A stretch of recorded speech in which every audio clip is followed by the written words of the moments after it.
Shalom saudaraku, di dalam nama Tuhan Yesus Kristus bertemu lagi dengan saya, Pendeta Novel Saragi. Firman Tuhan yang menyapa kita tertulis dalam Keluaran pasal yang ke-20, ayatnya yang pertama sampai ayatnya yang ke-11. Namun sebelumnya kita bersatu dulu di dalam doa. Kita berdoa. Bapa di dalam sorga, terima kasih Tuhan buat waktu yang baik, waktu yang terindah yang Kau hadirkan bagi setiap kami. Kami teramat percaya Engkau selalu merangkai hari-hari hidup kami. Terima kasih Tuhan Yesus, satu kerinduan kami mau dengar-dengaran akan firman-Mu. Maka berfirmanlah Engkau Tuhan, sebab kami siap untuk menerimanya. Amin.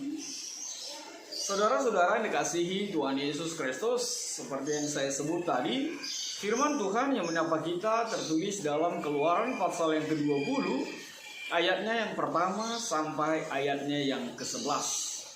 Saya bacakan ke-10 firman.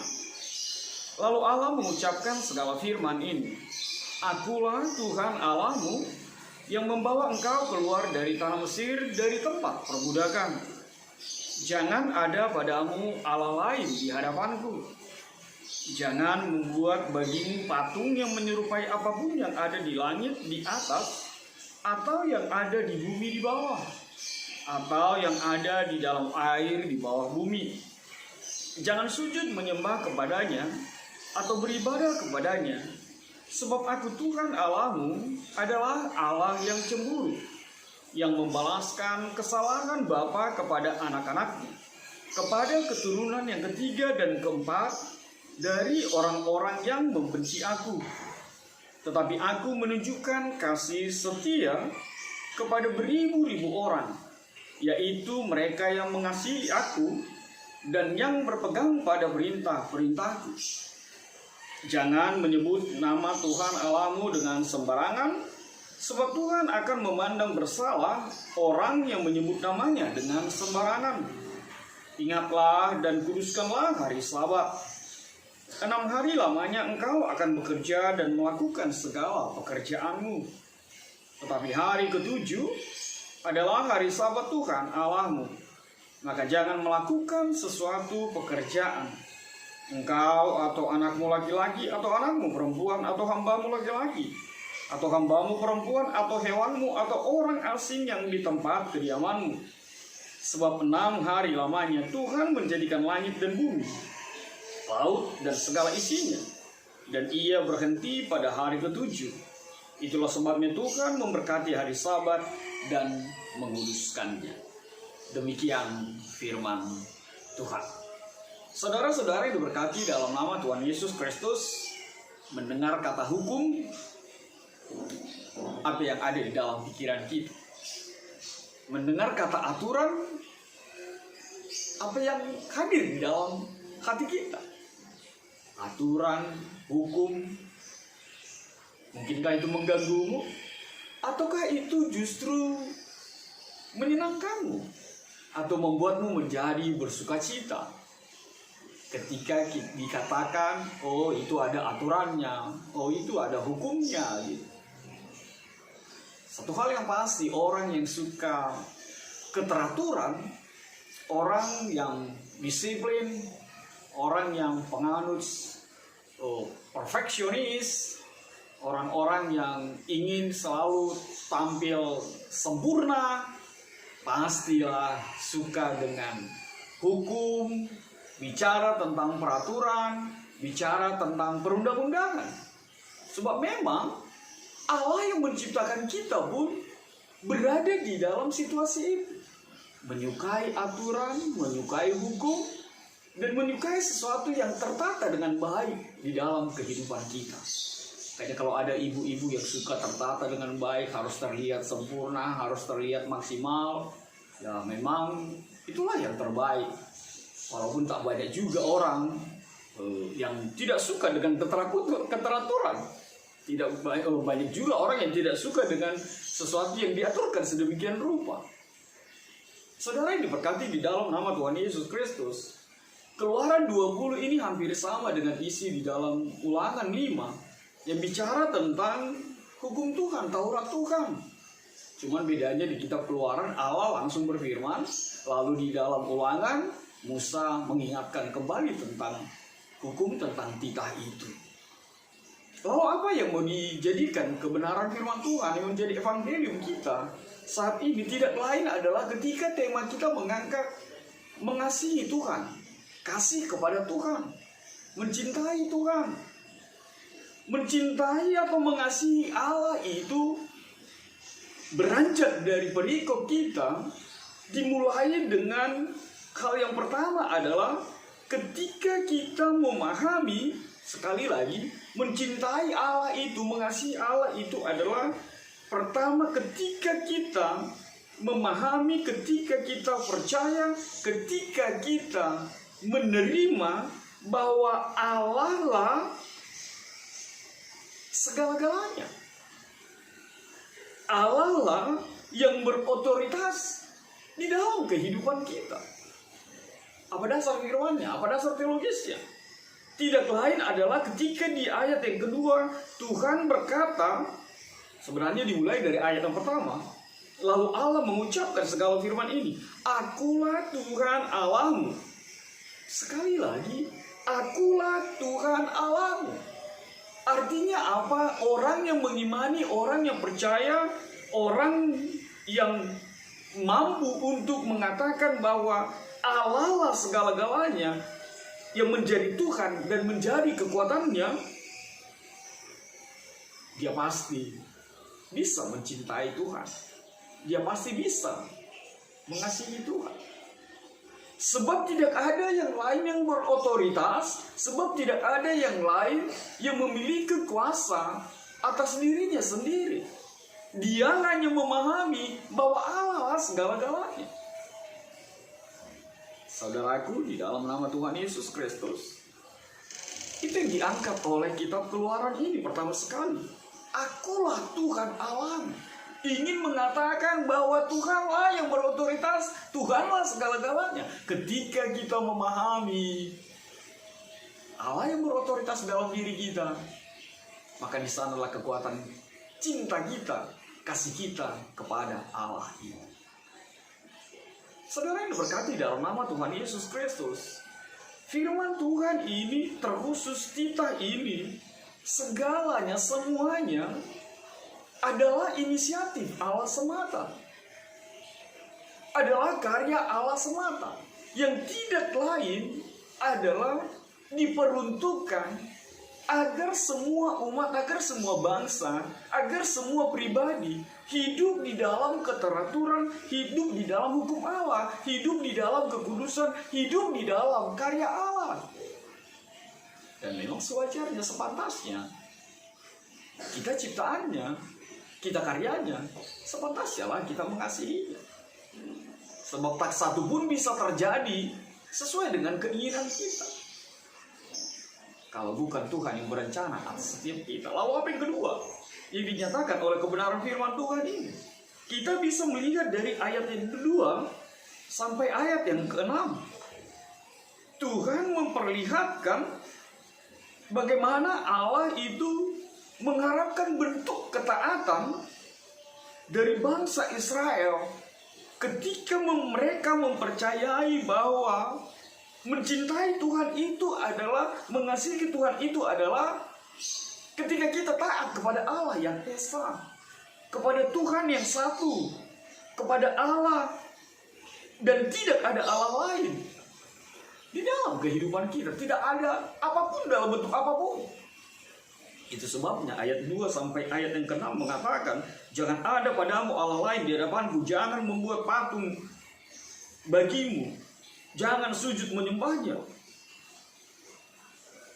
Firman Tuhan menyatakan kepada kita dengan mengatakan melalui perintah, jangan ada Allah lain.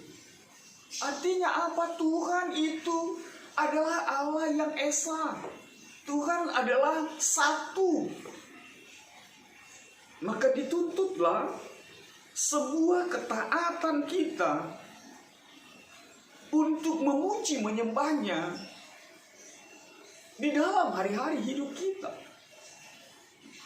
Tidak ada Allah lain. Tidak ada Tuhan yang lain. Jangan ada Allah lain padamu.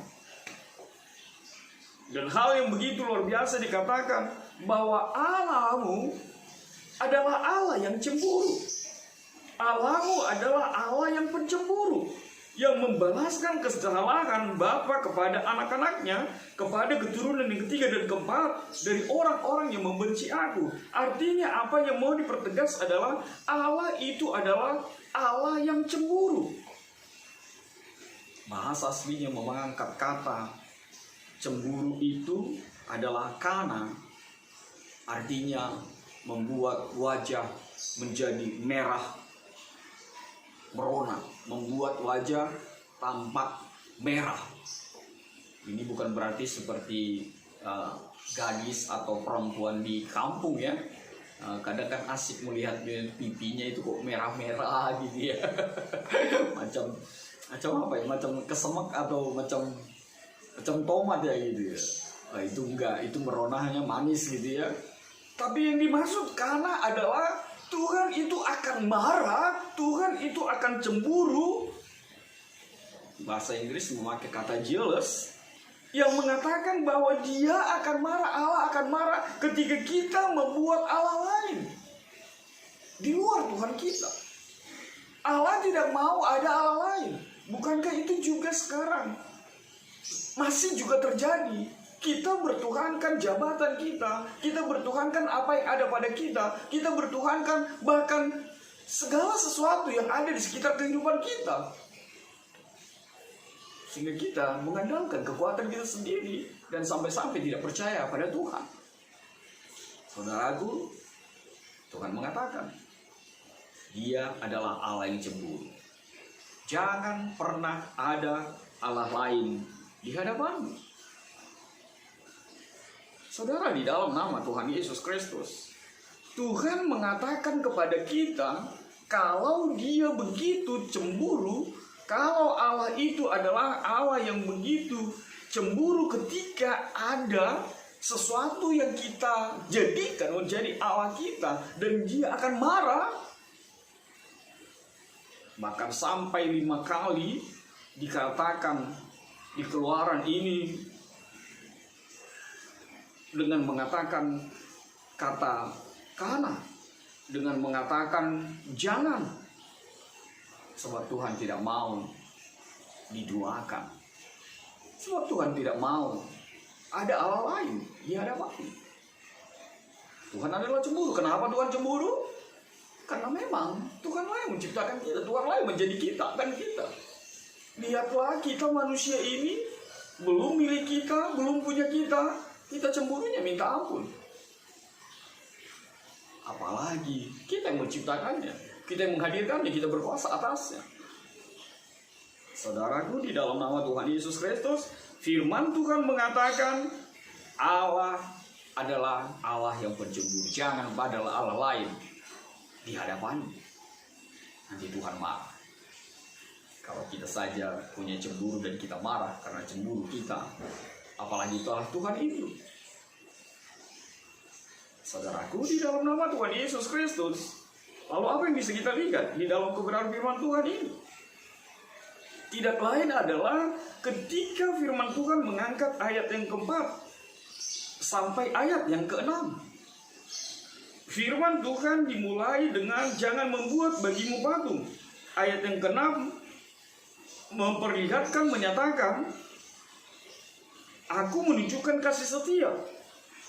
Tidak lain adalah Tuhan mau katakan, sama seperti apa yang dikatakan di dalam ayat yang kelima, jangan sujud menyembah kepadanya atau beribadah kepadanya.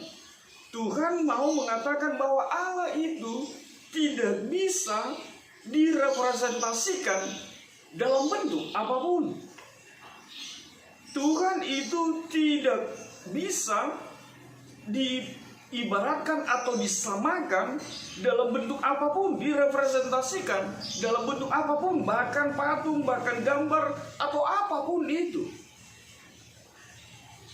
Makanya jangan pernah membuat patung, jangan pernah membuat tumbuhan pohon besar atau gunung besar menjadi Tuhanmu. Sebab Tuhan itu tidak bisa direpresentasikan dengan hal yang lain. Tuhan adalah Tuhan, God is God. Tidak bisa disamakan, tidak bisa diubahkan dalam bentuk Allah yang lain. Sebab itulah kekuatan kita di tengah-tengah kehidupan kita ini. Bahwa Tuhan itu adalah Tuhan yang satu dan tidak ada Tuhan yang lain. Kalau kita berada di dalam ayat yang ke-7, jangan menyebut nama Tuhan Allahmu dengan sembarangan, sebab Tuhan akan memandang bersalah orang yang menyebut namanya dengan sembarangan. Tuhan mau melalui perikop ini tidak lain adalah ketika kita memiliki rasa hormat, memiliki rasa bahwa Tuhanlah yang kudus, Tuhanlah yang dimuliakan di dalam kehidupan kita. Maka kita tidak boleh sembarangan datang ke hadiratnya. Maka kita tidak boleh remeh atau sepele dan tanpa ada ungkapan kekudusan yang mau kita nyatakan di dalam Tuhan. Sikap hormat dan tidak sembarangan kepada Tuhan. Ingat bagaimana Musa bahkan dilarang untuk menginjak tempat Tuhan. Tempat ini adalah kudus. Jangan sekali-sekali engkau menginjaknya. Seru Tuhan kita. Firman Tuhan itu menjadi kekuatan di tengah-tengah kehidupan kita. Tuhan mau kita menjadi pribadi yang memiliki kekuatan di dalam peringatan yang keras. Bahwa jangan menyebut nama Tuhan dengan sembarangan. Sebab nama Tuhan itu penuh kuasa. Sebab nama Allah itu berkuasa atas kehidupan kita, diri kita, dan seluruh kehidupan di muka bumi ini. Lalu di dalam ayat yang ke-8 sampai yang ke-11 dimulai dengan kata ingatlah dan kuduskanlah hari Sabat. Kalau mengingat masih bisa lah ya. Menguduskan lihatlah sebuah perubahan itu di tengah-tengah kehidupan kita. Sering sekali Sunday itu, hari Minggu itu justru berubah menjadi holiday. Sunday to be holiday. Jadi tempat orang tidak lagi menghargai, tidak lagi mengkuduskan hari Sabat itu. Padahal kita tahu hari Minggu itu adalah hari kemenangan Tuhan, hari kelepasan, hari yang membebaskan kita untuk segala sesuatu. Dan ingatlah bahwa Tuhanmu juga beristirahat. Tuhanmu juga memberi waktunya untuk beristirahat dalam kehidupan kita. Firman Tuhan mengatakan hari ke-7 itu Tuhan beristirahat. Lihat lagi satu ciptaan itu. Lalu apa yang bisa kita lihat di dalam mencintai Tuhan di sana? Dua hal yang bisa kita lihat dalam mengasihi Tuhan di dalam ayat ke-8 sampai ayat yang ke-11 ini. Yang pertama adalah Tuhan berpesan bahwa bukan hanya tuan rumah saja yang berhenti dari pekerjaan, bukan hanya anak-anak, juga hamba, juga orang asing, juga hewan, dan juga laki dan perempuan tanpa memandang jenis. Artinya apa? Tuhan mau mengatakan hal yang pertama, hormat kepada Tuhan itu berhubungan dengan keprihatinan kita dengan keadilan. Bahwa di hadapan Tuhan equal, bahwa di hadapan Tuhan kita setara, tidak dibeda-bedakan. Dan itu adalah unsur pria kemanusiaan yang begitu luar biasa.